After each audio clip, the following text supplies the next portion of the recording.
اس لیے اپنی زبان کو منہ میں بند رکھ، ورنہ وہ حشر کروں گی کہ یاد کرتی پھرے گی۔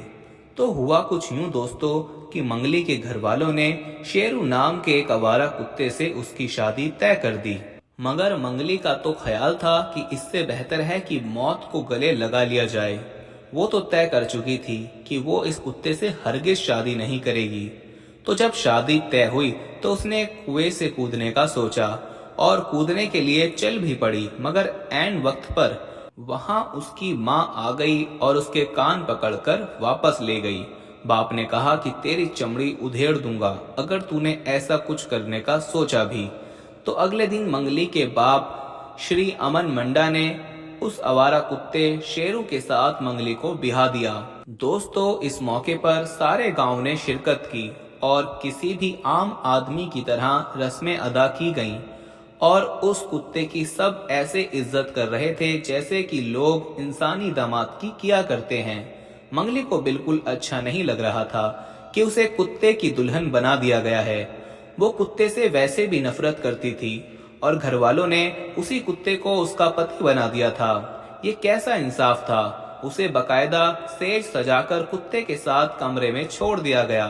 وہ بہت گھن کھا رہی تھی مگر اس کے پاس کوئی دوسرا راستہ نہیں تھا۔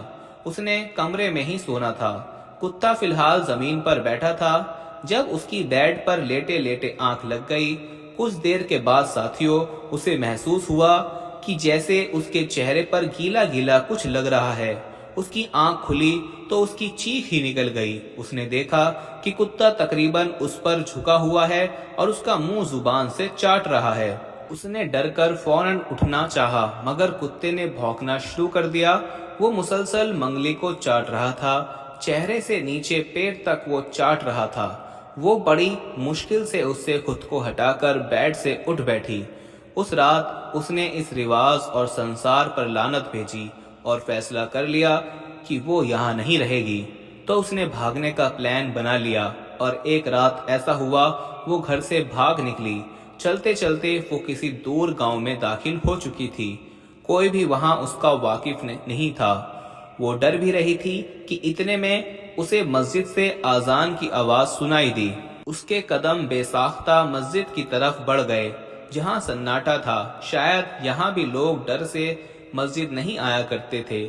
اذان کی آواز سے معلوم ہوتا تھا کہ اندر کوئی تو ہے جو اذان دے رہا ہے۔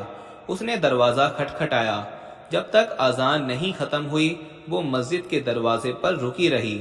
جب مؤذن اذان دے چکا تو منگلی نے مسجد کا دروازہ پھر کھٹکھٹایا تو پھر ایک ادھیڑ عمر نورانی سے چہرے والا شخص باہر آیا۔ لڑکی کو رات کے اس وقت دیکھ کر اس کے ویسے ہی اوزان خطا ہو چکے تھے۔ اس مؤذن نے لڑکی سے کہا کہ بہن اس وقت اللہ کے گھر کیا کرنے آئی ہو؟ مجھے بتاؤ تم ٹھیک ہو؟ کیا کام ہے تمہیں اور کون ہو؟ وہ لڑکی رونے لگی اور اس نے مؤذن کو روتے ہوئے ساری کہانی کہہ سنائی۔ پھر جس پر اس مؤذن نے کہا کہ چلیے بہن میں آپ کو اپنے گھر لے چلتا ہوں۔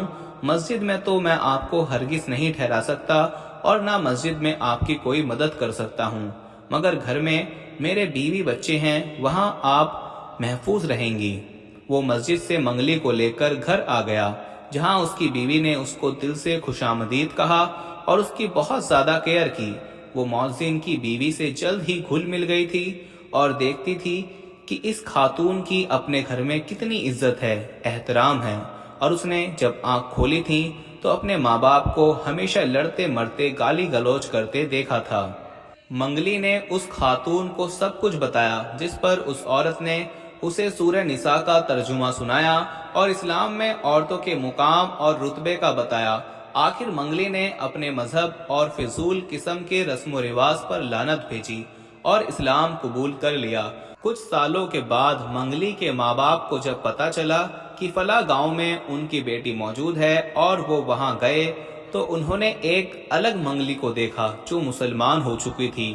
انہوں نے بہت منتیں کی مگر منگلی نے صاف کہا کہ تم تو کہتے تھے کہ تمہارے دیوتا ناراض ہو کر سزا دیں گے، دیکھو میں تم لوگوں کے سامنے موجود ہوں اور بالکل ٹھیک ہوں، مگر میرا رب کوئی پتھر کا نہیں، میرا رب وہ ہے جس نے تمام جہانوں کو پیدا کیا ہے۔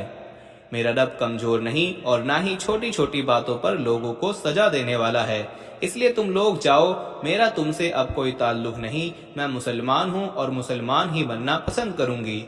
دوستو، ہم یہ امید کرتے ہیں کہ آپ کو ہماری آج کی یہ ویڈیو پسند آئی ہوگی۔ پسند آنے کی صورت میں اسے دل سے لائک کریں اور اپنے قریبی دوستوں میں اس ویڈیو کو زیادہ سے زیادہ شیئر کریں تاکہ اور بھی لوگوں تک یہ معلومات پہنچ سکے۔ اب ملتے ہیں اپنی اگلی ویڈیو میں۔